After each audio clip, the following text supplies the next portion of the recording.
Today we're at Fazeli Cellars Winery in Temecula Wine Country. We're with owner BJ Fazeli, and we will be talking about the unique wines and what makes this place so special to visit.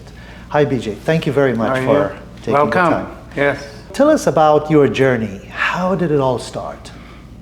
Oh, good grief. It actually all started with us.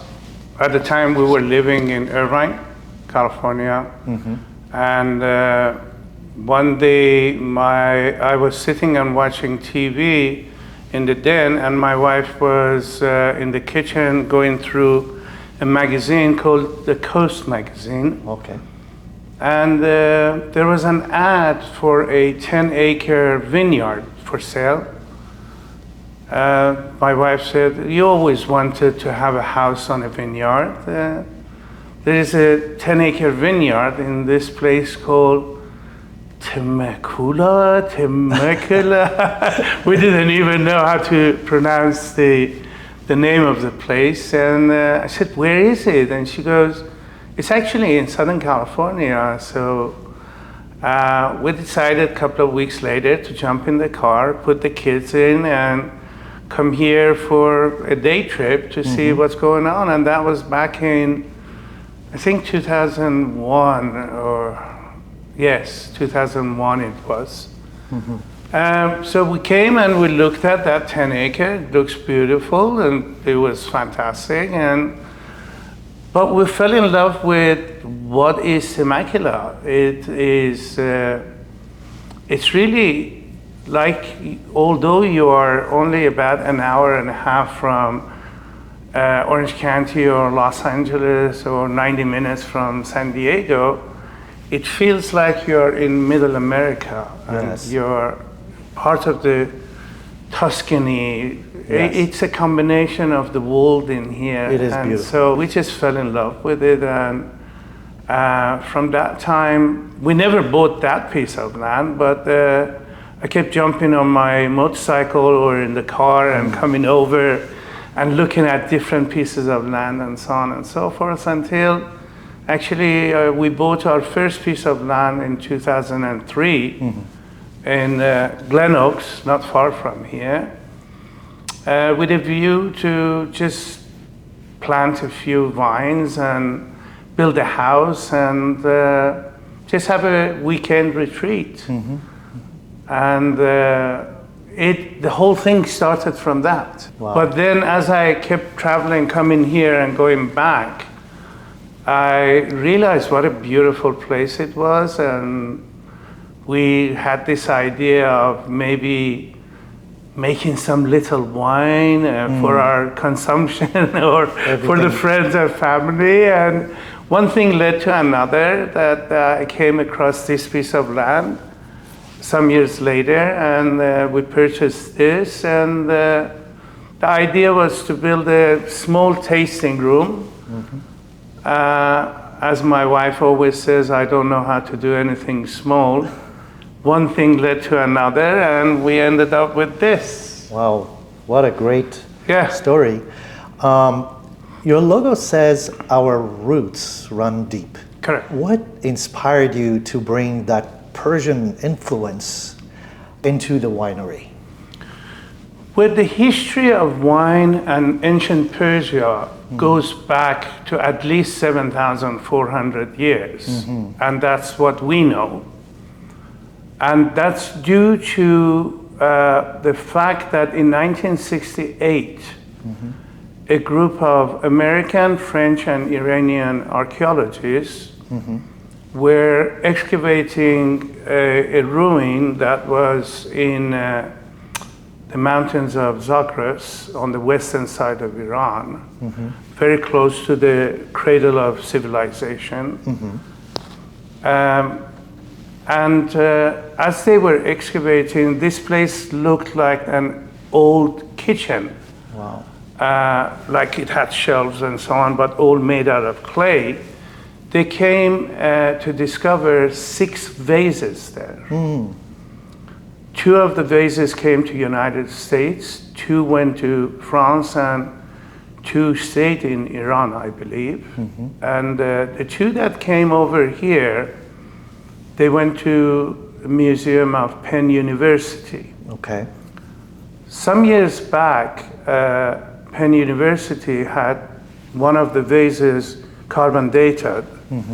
And because there was residual of tartaric acid, they did carbon date on it, and it came back at 5,400 BC. Oh, wow. So 7,400 BCE. BC. And that, until like 4 or 5 years ago, was the oldest vessel of wine that had ever been discovered. Some years back, they found a vat that was buried in the ground in the country of Georgia. And when they carbon dated that, it came to about 8,000 years Oh my ago. God. So like 400 years older, or 600 years older. And so that's now the oldest. But still, the ancient Persian culture and wine goes back thousands of years. Long time. And in fact, some of the oldest wines that, or the story of wine that has ever been passed on through generations was from the city of Shiraz, Okay. where it's notorious for its gardens and wine and poetry and so on. Right. And a lot of that is depicted in Hafez, Sadi, Omar Khayyam, How Rumi. interesting. Yeah. Yeah. We've noticed that you also named some of your very good wines after Persian poets. Correct. So please tell us about those poets and educate us a little bit on that subject and also the wines. So I pay homage to some of the poets, especially those who were very much into wine, Okay. like Omar Khayyam, Hafez. First of all, I named my Cab Sauvignon after Omar Khayyam, and Omar Khayyam was like a Da Vinci of Persia. He was an MD, he was a mathematician, he was an astronomist, astrologist. He's the guy who calculated the volume of a cubic. Before that, it was just two-dimensional.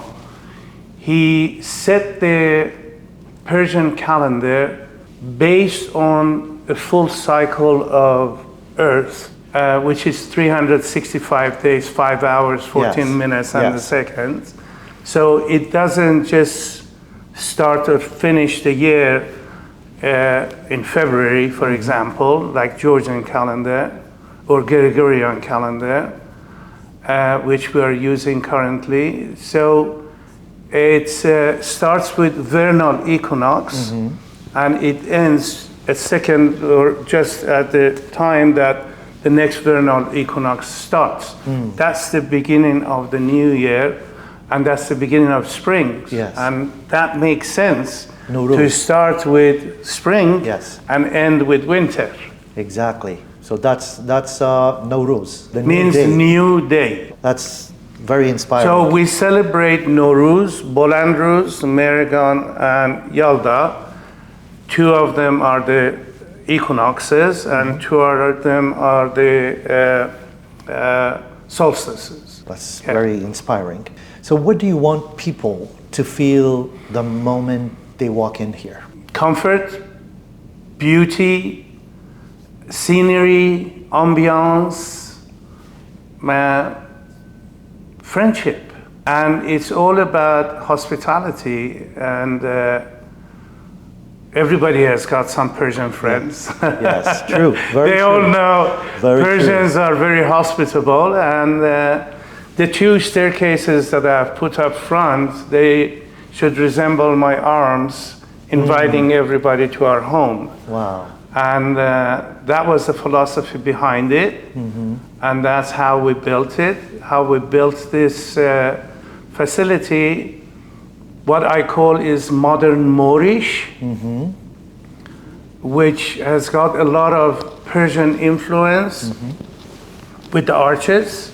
Yes. But at the same time, it's got that Tuscany finish, would give it the sophistication and the finesse of the European architecture. I always say ancient traditions of Persia rooted in the modern expressions of California.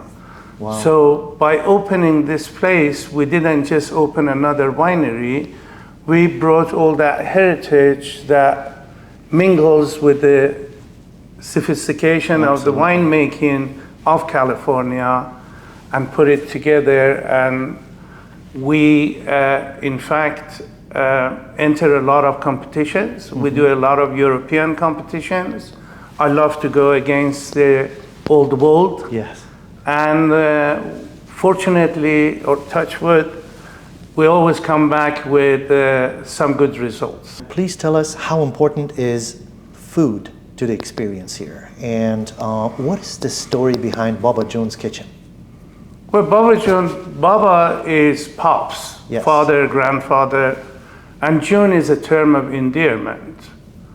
So my kids and grandkids call me Baba June, and because a lot of the inspiration of those menus are from me, I named the kitchen after Baba June. Okay, so dear dads. People call me BJ, Baba June, BJ. But a lot of call me Baba June in here now. You know, people older than me call me Baba June. That is so sweet. I go, well, that's cool. It's a terminology that is very near and dear to me. So the food that we have here is, I would call it Mediterranean Persian fusion. Okay. We don't serve Persian food in here, but the spices, because I love, I'm a foodie, I love cooking, and I love to toast and grind my own spices. And I always come up with things. So, for example, when you try our shawarma chicken, it's different from other shawarmas because of all the spices. Okay. With one bite, you get that feeling of Mediterranean, Lebanese, you know, Middle Eastern, all in one bite. And the way that we choose our barrels and the way we make our wines, it also blends in with all that, the cinnamons and the oak that you get. Correct. So the whole idea is to complement the wine, but at the same time, we get a lot of good reviews for our food standalone. So when people come here, they can just enjoy themselves. What part of this winery tells particularly your story? What part of the winery is a part of you? All of it. Every knocks and cracks, and every bolts, and every screw, every nail, every bulb, every wire, everything. What was the biggest challenge of building this beautiful place? The challenges were quite a few. Permits? For sure. That was a lengthy procedure, and but once we started building, we built the whole place in 11 months. Wow. Yes. That's pretty fast. And we had over 200 workers in here almost every day for almost 11 months. That's pretty impressive. From start to finish, we broke ground January 5th of 2015. We got our certificate of occupancy, I believe, on the 12th of December of the same year, 2015, and we opened the doors December 14th of 2015. You mentioned the architectures, and the architecture here in this place is incredible. Thank you. What was your vision when you were designing it? To bring some of that Persian heritage. Yes. And that's why I call it modern Moorish, because the Persian architects, Persians were the first to create an arch called Taq-i Kasra, which at the moment is in southern part of Iraq. But at the time it was part of the greater Persian Empire. So that's where the very first arch was built. And as of today, it still stands after thousands of years.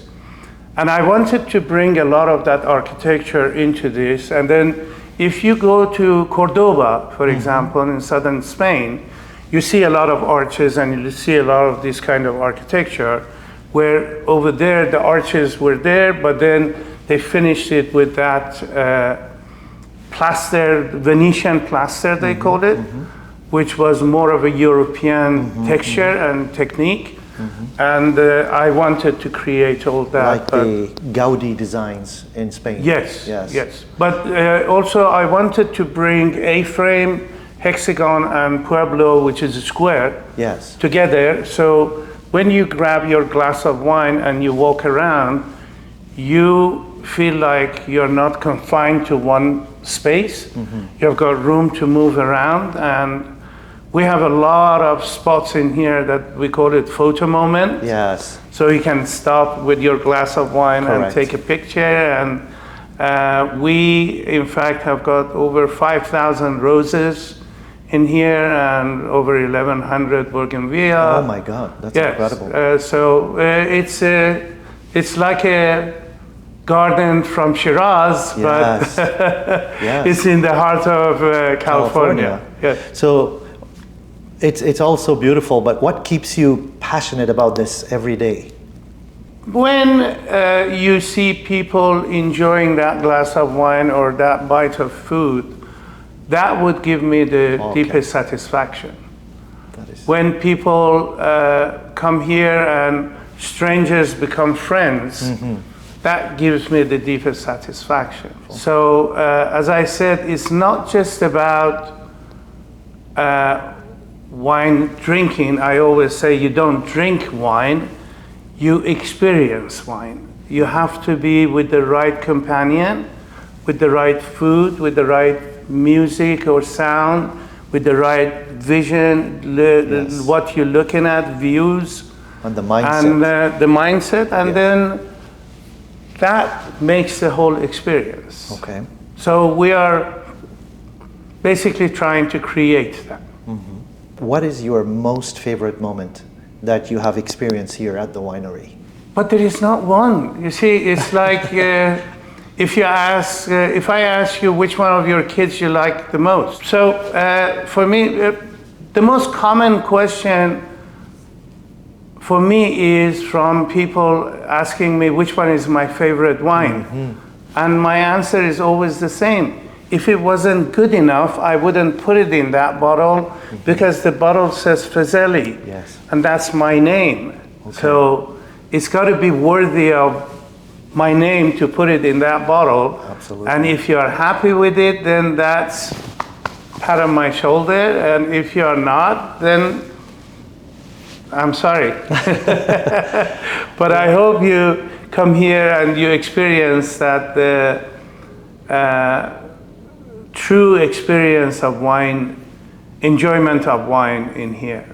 We certainly heard a lot of great stuff about the wines here, and truly appreciate your time for sitting down with us and talk about the history. And we will come back in the future, and we will talk about the beautiful events and the beautiful wines. Love to have you back. Sure.